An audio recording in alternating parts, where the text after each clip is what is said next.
Hey yo, what's up guys, it's Austin here and welcome back to a new video. So as you can tell, I'm currently at Long Beach again, but this time it's for the Long Beach Grand Prix. So right now I just parked my car in this parking structure that gives you a beautiful view of turn 4 and the going down the straight for turn 5. And just now, those are the historical Indy cars, so probably the Indy cars back in like 1990s or something. And so without further ado, let's get inside because I got tickets as well. All right, so starting off, we have this huge line that goes from here all the way back here, all the way back here. What the actual heck? I was not expecting this at all. All right, so right now it's qualifying. Apparently it's around like 11 something and it's so loud here, but oh my god. So since I do quite a bit of car photography, I'm going to use this video as a start and embed some photography techniques that I use in car meets or event like this. So feel free to leave in the comments down below if I should keep doing this or not. Alright, so moving on, we're now closer to like turn 10, turn 11 area. And this is where the pace cars are located. Pretty cool. And apparently they're all like Acura Type S's with this pretty cool like comic-like livery. Alright, so moving on, we have a lot of booths for like food and drinks. And the grandstands are over here. So let's head over there. I think mine's around like 18, I think. It's around like turn 10. So let's go check it out. So right now I'm at the grandstands right now, and I think qualifying is still ongoing. Check this out. It's actually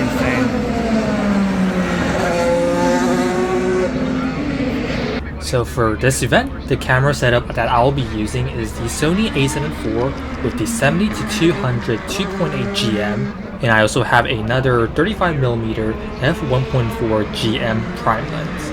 Since these Indy cars go much faster than normal cars, I'll be using this qualifying session to get a feel of how should I be panning and what shutter speed should I use. I started out with the high shutter speed to test my overall settings and composition. Of course this will make everything focus, but it lacks the blur and the sense of speed. Then after a couple photos, I lowered my shutter speed and I'm just trying to adjust my panning movement to make the car in focus while having that motion blur in the background. Alright, so qualifying has just ended. Wow, what a great show. So since I have the Paddock Pass, the cars are currently parked inside. So let's go check them out. So right now I'm at the Paddock area where all the teams do like adjustments and like maintenance after the qualifying session. And look at this team, they're rolling their car out. And I guess this is what a Indy car looks like with the back open, the hood, I don't even know how to call it. So since this is my first time at this IndyCar Grand Prix, I don't know too much about each individual team, but I do recognize some of the drivers. So starting with HRC, the Honda racing team, we got these couple cars right here, really nice. Let's move on to the other booths over there. And then we got MSR over here. Not sure where the other car went. Not sure if they only have one car, because I know in IndyCar you can have like 1 or 2 cars depending on the size of the team. And of course we got Aero McLaren right over here. Really cool. So apparently Aero McLaren also have so many like hospitality trailer trucks right over here. It's actually pretty insane. I assume this is where they do all their debriefs and like drivers can rest over here for the next section. And right next to Aero McLaren we got Team Penske. And right over here you can see a close-up of the front wing and the rear wing over here. All fully in carbon fiber. Wow, that's actually so cool. Having seen an F1 car in person, this looks pretty different in terms of like aerodynamics and all that stuff. So I think the overall dynamics are a bit smaller. Reminds me of like an F4, F3 car, but with more drastic aero, I would say. Alright, so after that, we also get a sneak peek of how tires are managed. Oh, there's actually so many spares. This is actually pretty insane. I think there are 2 compounds. I forgot the compound name exactly. They're both slicks, but I think one is like more for performance and one is like the hard. So think of it as soft and hards, I think. Alright, so they also got the wet tires over here, but I think they rarely use it because in Long Beach, it rarely rains, I think. So I think the front and rear tires have different sizes. Like the rear tires are more bulkier, The front tires are like, I don't know, slimmer, I guess, which is pretty interesting because I think in F1 they're similar in terms of size. All right, so after that we have this Guy Care team with one car, and this Ask ROI with one car as well. I think these are like the smaller teams, and check this out. I think they're refueling. These are race fuel, I think. All right, and of course we got the Andretti team as well with Marcus Ericsson, who used to race in F1, and Colton Herta, which I think he's pretty insane in IndyCar. I'm not sure where the other two cars went, but there's one car over there. Pretty nice. All right, and right beside Andretti, we got Ganassi Racing, sponsored by DHL, which is the team of Alex Palou, who was a F2 champion. All right, and next up we also have AJ4 Racing. I really love their gold livery. Wow, this is so cool. And check this out, they have it all stripped apart, revealing the engine. That looks so cool. And apparently they also opened up the front to do some suspension work as well. Pretty interesting. I realized that I think the engine is a Dallara engine, which is pretty insane. And wow, and taking a closer look at this gold livery, looks really insane. It's like glistening under the sun, literally. All right, and right over here we also have these IndyCar experience cars, I think, where it's a two-seater. The driver sits at the front and you get to experience at the back, I think. Really nice, but it looks kind of weird that it's like so long. All right, and after that we got this Juncos Hollinger Racing. Pretty nice. They also have their parts all laid out, but this time they have the cars front facing, so you can actually see the frame, suspension, and like everything in the front. And then we also have this last team right over here, the Bristol Litterman team. Why are these names so hard to pronounce? All right, so right after that, we also have this Firestone booth right over here, where I think they show you how they install their tires. So I assume this is the wheel balancing area, and then I think this is the wheel installment with the tires. Like you can put the tires to the wheel hubs. Oh, so apparently they're just towing it. I always wondered how like these cars were being moved around track. So I guess they just tow it. Sorry if I missed some of the teams, but I think I covered most of it already. So let's go on to the next event. So right now, this is the warm-up lap for the IMSA race. Basically consists of prototype GTP cars and also GT3 cars like these as well. So with multi-class races like IMSA, it gets tricky since GTP cars and the GT3 cars go at different speeds, so you would have to adjust your panning accordingly. The best time to get them in a group would be during the warm-up lap, or if there's a red flag where they have to go slower. During the race, however, I try to use the same settings and practice my panning. So standing in front of grandstand 18 gives you a good front view of the cars as well. The issue is that the metal fences are a bit distracting and there's a lot of people standing there. Alright, so I'm under this bridge down the street of like turn 8, turn 9. And oh my god, this is like this insane tunnel. So when there's a car that comes by, it sounds something like this.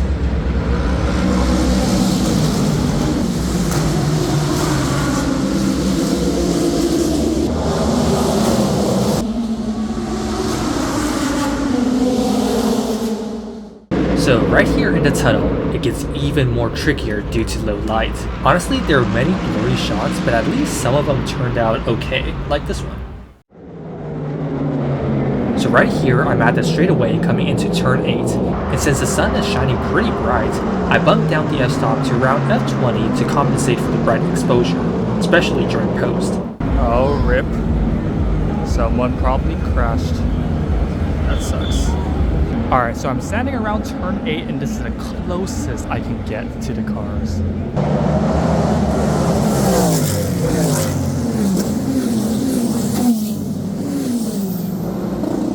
Okay, now I try going to the other side to get an even closer view of the cars, since they usually hug the left side wall to get the maximum apex going into turn 8. And so since the cars are coming towards me, and I'm standing right in front of the metal fence, I try to widen up the aperture as much as possible to get the cars in focus, while blurring out the metal wires of the fence. So after the IMSA race, I'm back at the parking lot while the qualifying for the race trucks are ongoing. And since it's already like 3:30 and I haven't ate anything yet, I'm gonna go get some food, And let's head over to the next event. Alright, so right now, I'm at turn 1. I'm at a different grandstand right now. And this is the part when they come down after the long straight, and then turn 1 is right over here.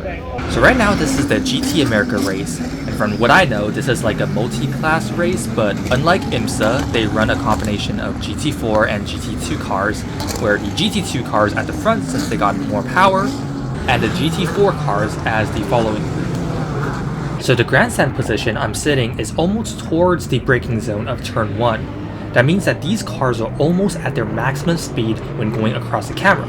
And this makes it even more difficult to get them in focus since my panning motion has to be even faster. I tried sticking to 1/80ths to get the perfect blur balance. But the main issue for me is that these metal fences and palm trees will oftentimes block your view, unless you zoom up even closer, which increases the difficulty even more. This is probably why this specific grandstand is free for general admission, and the ones where you potentially can get better photos are oftentimes paid. So coming down from the grandstands over there, this is the closest you can get for the turn 1 view.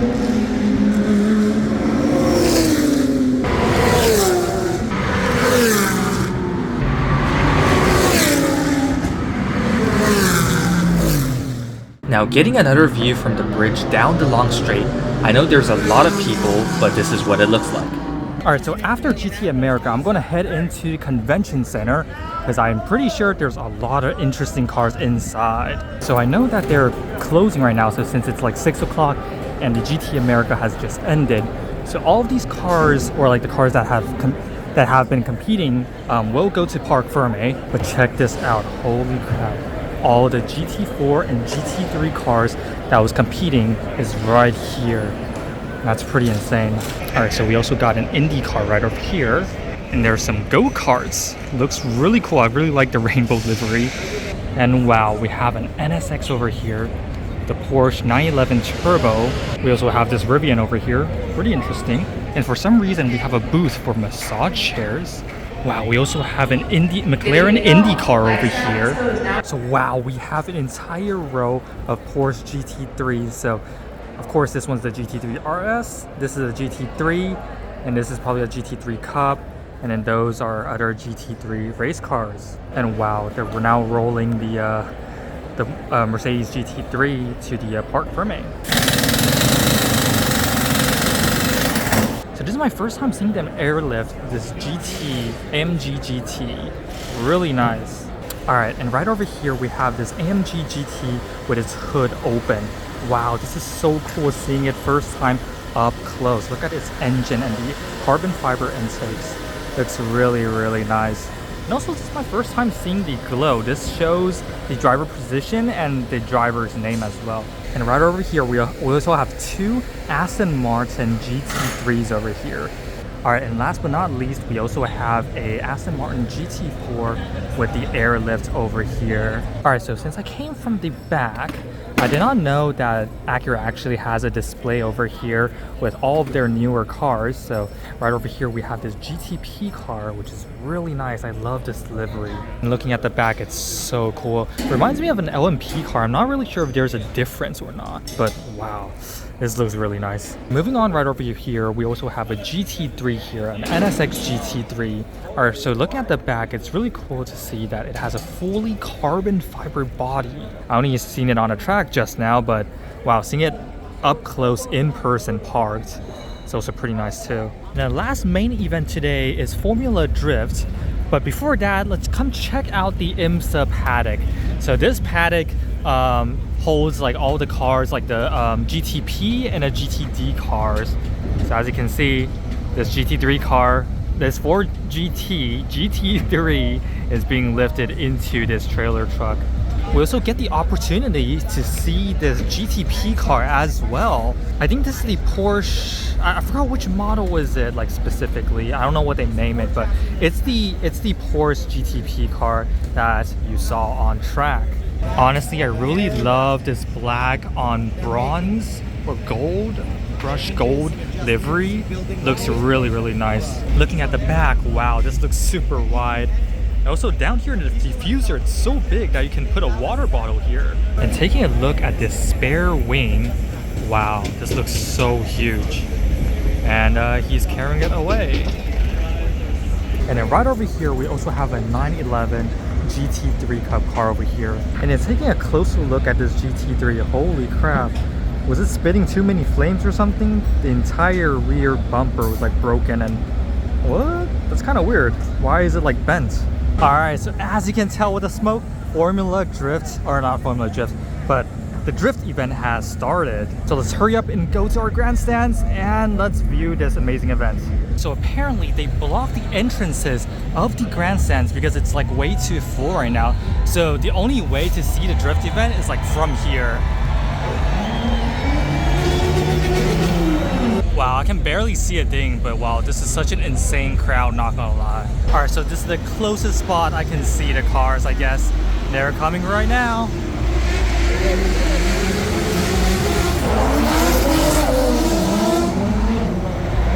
Let's go! Alright, so because I gotta go to the night car meet that you guys see in the next video, I kind of forgot to do an outro. But to be honest, it was really an amazing first time experience for me despite not knowing much about IndyCar. So yeah, that's pretty much it. I hope you guys like it, and I'll see you guys in the next one. So this is my first time seeing the